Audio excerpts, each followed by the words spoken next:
Hello friend, standard 10 P subject में chapter number 6 का part 2 ले रहे हम। अप्रूव्ड थेरापिटिक मेथड, जिनमें हम लोगों ने आयुर्वेदा, योगोपचार, होम्योपैथी, निसर्गोपचार आप लोगों को समझा दिया है। आज हम लोग यूनानी ट्रीटमेंट, खास करके हर एक प्रदेश में ये प्रचलित नहीं है, लेकिन यूपी में शायद ऐसा माना जाता है कि प्रचलित है। तो इनमें 4 बाबत मुख्य है यूनानी ट्रीटमेंट में, कि अपना दम, ब्लड गर्म और मॉइस्चराइज, बलगम जो होता है, कफ जिसे बोलते हैं, वो कोल्ड हो, मॉइस्चराइज हो। सफ़ा शब्द का उपयोग किया है, जो एक पित्त है, येलो एसिडिटी जिसे कहते हैं, वो हॉट और ड्राई। और सोफा शब्द का उपयोग किया है, जिसमें ब्लैक एसिडिटी, जो कोल्ड और ड्राई। इन 4 चीज़ों को जो प्रमाण होता है, इनमें अनबैलेंस होने की वजह से वो रोग उत्पन्न होते हैं। तो इनकी सारवार या तो by means of passing more urine, giving Turkish bath, by means of massage, और by means of more motion और मोर वॉमिटिंग, 4 तरह से किया जाता है। इसमें दूसरे टाइप से भी क्या कर सकते हैं, जिनमें food, bye means food means giving fruit juice, different types of food. और थर्ड टाइप है बाय मीन्स ऑफ मेडिसिन, जिनमें prepare from the trees, fruit, flower से दवाइयाँ बनती है, वो दी जाती है। मेडिसिन प्रिपेयर फ्रॉम एनिमल्स, और मेडिसिन प्रिपेयर फ्रॉम सॉल्ट्स, यानी कि क्षार। कौन कौन से रोग है, तो इनमें सबसे पहले मैं वो डिजीज़ ऑफ लाइक आर्थराइटिस हो, लुकोर्डिमा हो, जॉन्डिस हो, अस्थमा हो, इनमें कारगर साबित होती है।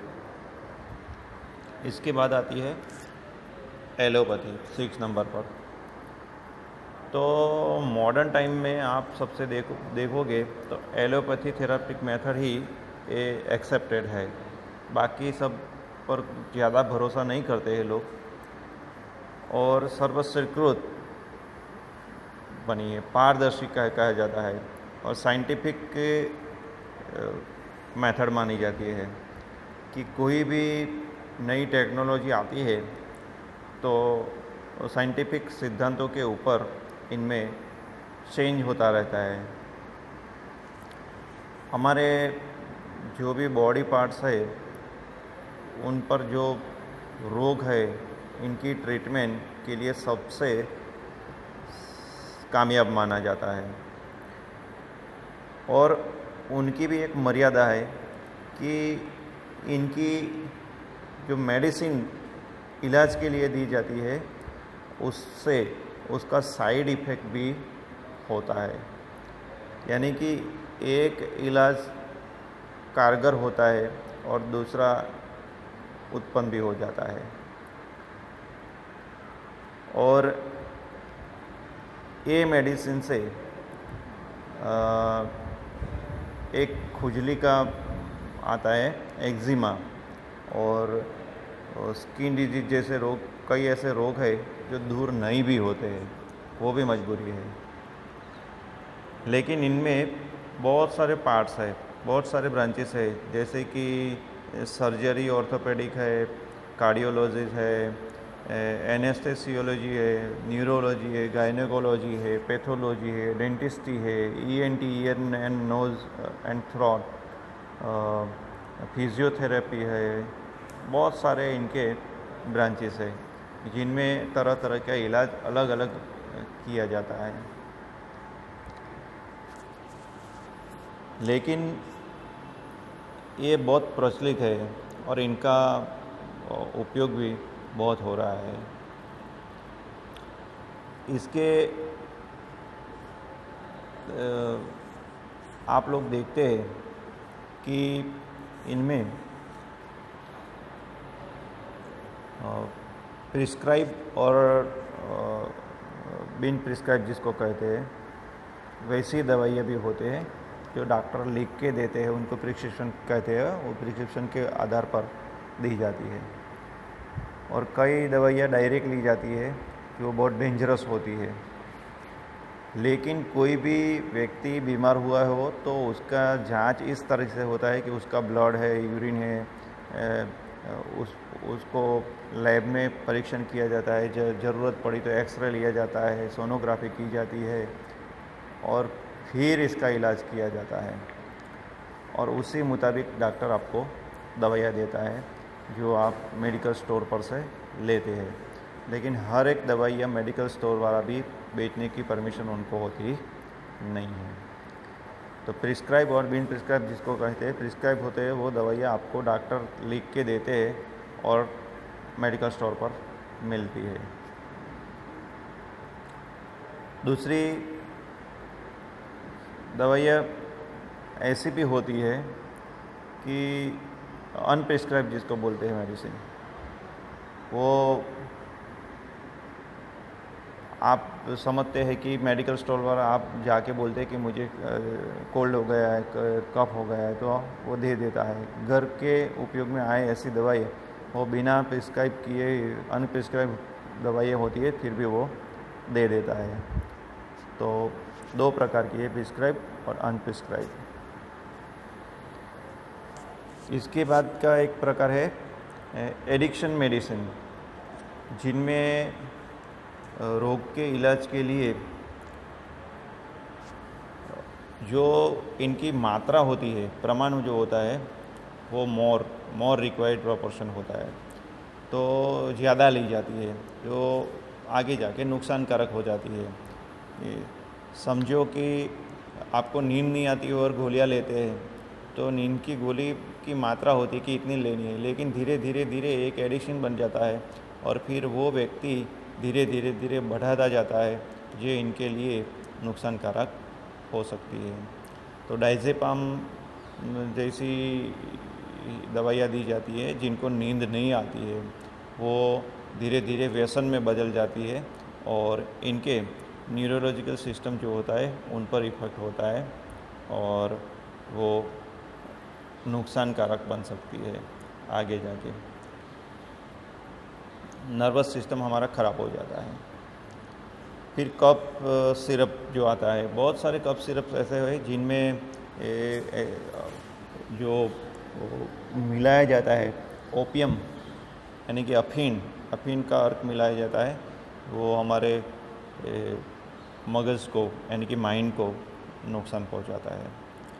फिर पेन किलर जो होता है, पेन किलर में भी आप देखते हैं कि आप पेन किलर लेते हैं तो आपका पेन कम हो जाता है, लेकिन हमारे स्टमक को, किडनीज़ को, हमारे अन्य जो ऑर्गन्स है उनको बहुत सारा नुकसान होता है।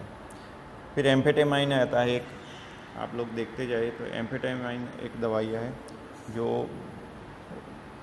नींद आती है तो वह व्यक्ति को जागृत रखने के लिए, सो ना जाए इसलिए उनको दिया जाता है। वो भी धीरे धीरे धीरे ये दवाई अभी आप लोग देखते हैं कि हिंसक प्रवृत्ति करने वाले लोगों में ये ज़्यादा देखने को मिलती है। साथ साथ आप देखते हैं कि स्ट्रेस हो, बहुत सारी चिंता हो, तो ये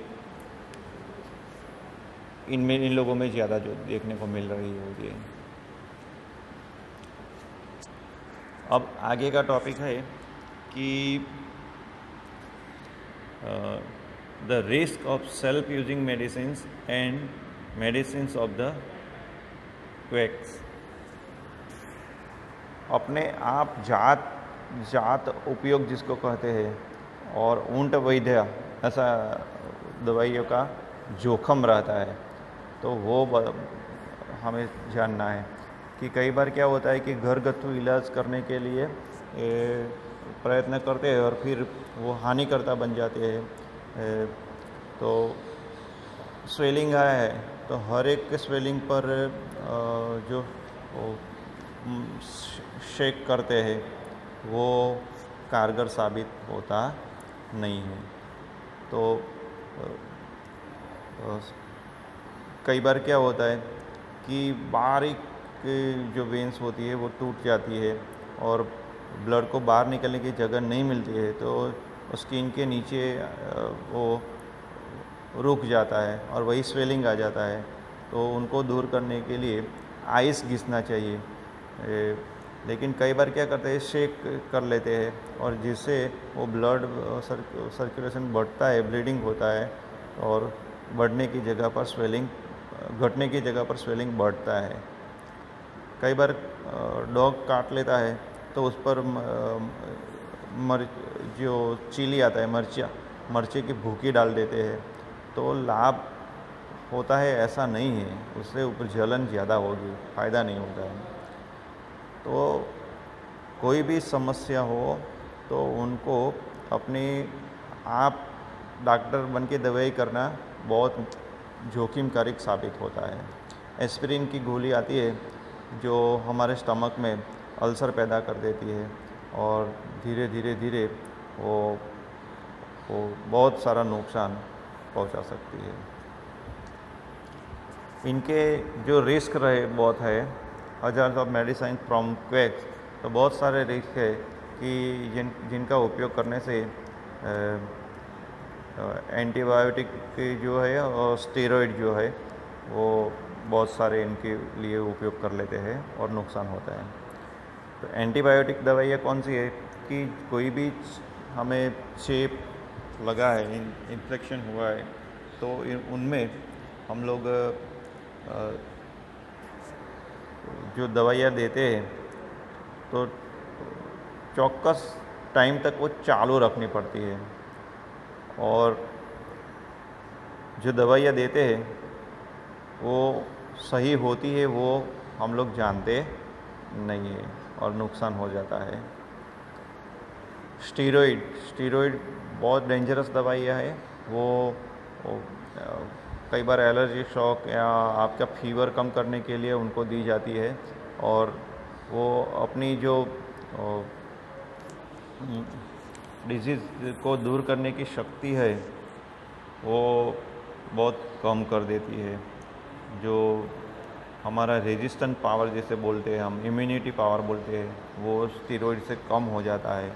तो ये स्टीरॉइड की दवाइयाँ लेना भी बहुत डेंजरस माना जाता है।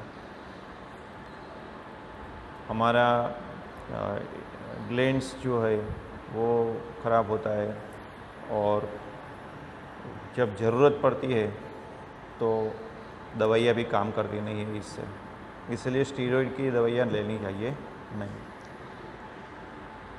फिर एक्सपायरी डेट वाली दवाइयाँ, कई बार क्या होता है कि हम लोग उनके रेपर पर देखते भी नहीं है कि एक्सपायरी डेट कौन सी है, कौन से कंटेंट है, वो सब कुछ तो जानते नहीं है और दवाइयाँ ले लेते हैं, तो वो बहुत नुकसानकारक साबित हो सकती है। तो इसके लिए भी बचते रहना चाहिए। फिर आता है harmful effect of tobacco and liquor. तो आप लोग जानते हैं कि बहुत सारा नुकसान जितना न्यूक्लियर बॉम्ब से नहीं होता है ना, उससे ज़्यादा ये इससे हो रहा है। ये दो व्यसन ऐसे है कि हर थर्ड सेकंड पे एक इंसान की मृत्यु होती है। और जो वाइन है, लिकर जो है, उनमें तो आप लोग देखिए अल्कोहल आता है, तो अल्कोहल का एक बार हैबिट लग जाने से हमारा physically, mentally, socially and familiar बहुत सारा नुकसान होता है। और थोड़ी मात्रा में लेने से फ़ायदा होता है, वो मान्यता खोटी है। आप लोग कई लोगों को सुना होगा कि डॉक्टर भी बोलता है कि थोड़ा थोड़ा लेना चाहिए, लेकिन वो गलत मान्यता है। इसलिए इससे दूर रहो, क्योंकि वो हमारे माइंड का जो कंट्रोल है वो बिगड़ जाता है और इससे बहुत सारे वायलेंस भी हो जाते हैं, क्राइम भी होते हैं और कई रेप केसेस बन जाते हैं। तो आप लोग ये दारू वाले को बहुत नुकसान पहुंचाते हैं पीने वाले को। हार्मफुल इफ़ेक्ट ऑफ लीकर, तो क्या होते हैं ये, इनकी नुकसान क्या होता है दारू से, तो इनकी मेमोरी पावर लॉस हो जाती है, डिस्क्रीज होती है, और फिर इनका कंसंट्रेशन घट जाता है। इनके अंदर आप लोग देखेंगे तो फ्रस्ट्रेशन आ जाएगा, डेलीरियम जो बोलते हैं, ये बिहेवियर इनका चेंज हो जाएगा, वायोलेंस बढ़ जाएगा, इनके चेहरे की जो चमक है वो जाएगी और क्रैचेस पड़ने लग जाएंगे, शुष्क ड्राई बन जाएगा फेस उनका, रिंकल्स इनके फेस पर आ जाएंगे। फिर ब्लड सर्कुलेशन की जो बीमारी है बीपी की वो बढ़ जाएगी, और ब्लड क्लोटिंग शुरू हो जाएगा, लीवर तो डैमेज होगा ही होगा, और कैंसर की भी चांसेस बढ़ जाते हैं। इसके अलावा ट्रिमर्स ऑफ द हैंड, जिसके हाथ ध्रुजने लग जाते हैं, कान अच्छे सुन नहीं सकते हैं, फीवर तो उनको रहता ही है। और साथ साथ कई बार क्या होता है कि डाइजेस्टिव पावर जो होता है वो कम हो जाता है, और वॉमिटिंग शुरू हो जाती है, अल्सर पेट में हो जाता है, स्वेलिंग आ जाता है आपकी पेनक्रियास पर, हमारा जो मूवमेंट है, जॉइंट्स जो है वो अनबैलेंस हो जाता है। जो पैर होते हैं, पैरों के जो थम्स है वो पेन करने लग जाते हैं, जिसको मिनट पेन कहते हैं। और साथ साथ defect in created in productive system, इनमें भी बहुत सारा नुकसान होता है। इसके बाद आता है टोबैको। टोबैको तो आप लोग जानते ही है कि वो इनमें निकोटिन की वजह से हमें नुकसान होता है। तो एक बार इनकी भी आदत लग जाने से वो स्लो पॉइजन की तरह धीरे धीरे नुकसान पहुंचाता है। और टोबैको हम लोग देखते हैं कि ये बीड़ी है, सिगरेट है, गुटखा है, कई बार दांतों पर घिसने के लिए दंत मंजन के रूप में भी इसका उपयोग किया जाता है। तो इनका नुकसान क्या है, तो एक तो सबसे पहले फाउल स्मेल इन माउथ, बहुत दुर्गंध आती है मुंह में से, और वो हमारे नर्वस सिस्टम को नुकसान पहुंचाता है। There are ulcer in the mouth, तो मुंह में चांदे पड़ जाते हैं।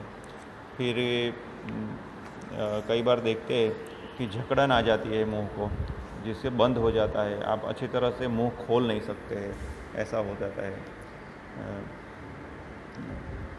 फिर